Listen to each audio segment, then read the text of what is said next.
বাংলা সিনেমার অমর নায়ক সালমান শাহ মৃত্যুর ২৯ বছর পর আজও তার জনপ্রিয়তায় ভাটা পড়েনি। মাত্র ৪ বছরের ক্যারিয়ারে তিনি হয়ে উঠেছিলেন এক বিস্ময়, এক প্রজন্মের আবেগ।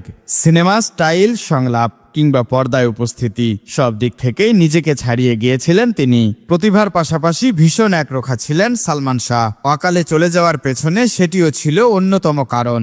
তার ৫৫তম জন্মদিনে মনে করিয়ে দেওয়া যাক সেরকম এক ঘটনার কথা। সালমান শাহ জীবনের শেষ কাজ করেছিলেন প্রেম পিয়াসী সিনেমার। ১৯৯৬ সালের ৫ সেপ্টেম্বর বিকেল থেকে তিনি ছবিটির ডাবিং করছিলেন। সেদিনই ডাবিং থিয়েটারে তার দেখা হয় তখনকার আরেক জনপ্রিয় অভিনেতা মান্নার সঙ্গে। দুজনার সম্পর্ক ছিল বড় ভাই ছোট ভাই। সেদিনের কথোপকথন যেন হয়ে উঠেছিল এক মহামূল্য স্মৃতি। সালমানকে মান্না বলেছিলেন, তুমি আজকাল অনেক ঝুঁকিপূর্ণ শট দিচ্ছ, এটা ঠিক না। তোমার যদি কিছু হয়ে যায় কেউ এগিয়ে আসবে না তোমার জন্য, তোমার বোঝা তোমাকেই টানতে হবে। এই সতর্কতার জবাবে একরোখা সালমানও নিজের উপলব্ধির কথা বলেছিলেন। জীবনের নানা ঝুঁকি আর প্রতিকূলতার সঙ্গে লড়াই করা সালমান সেদিন মান্নাকে বলেছিলেন, আর ঝুঁকি নেব না, আর যাতে ঝুঁকি নিতে না হয় সেই ব্যবস্থাই করছি।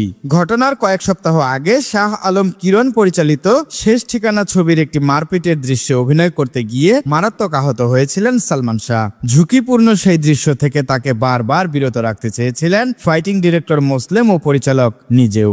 কিন্তু সালমান তো একরোখা, নিজেই শটটা দেবেন। সেই দৃশ্যই হয়তো ছিল এক ভয়ানক পরিণতির শুরু। আহত অবস্থায় চিকিৎসার জন্য তাকে যেতে হয়েছিল সিঙ্গাপুর পর্যন্ত।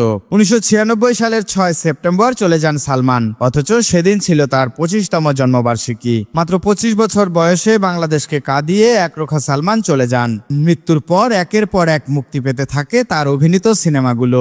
চাওয়া থেকে পাওয়া, স্বপ্নের নায়ক, আনন্দ অশ্রু ছবিগুলো যেন সালমান হারা ঢালিউড ও বাংলাদেশ করে তোলে আরো অসহায়। সবাই অনুধাবন করতে পারে তারা কি হারিয়েছে। বেশ কয়েকটি সিনেমা শেষ করে যেতে পারেননি সালমান। সেসবের মধ্যে বুকের ভিতর আগুন, প্রেম পিয়াসী অন্যতম।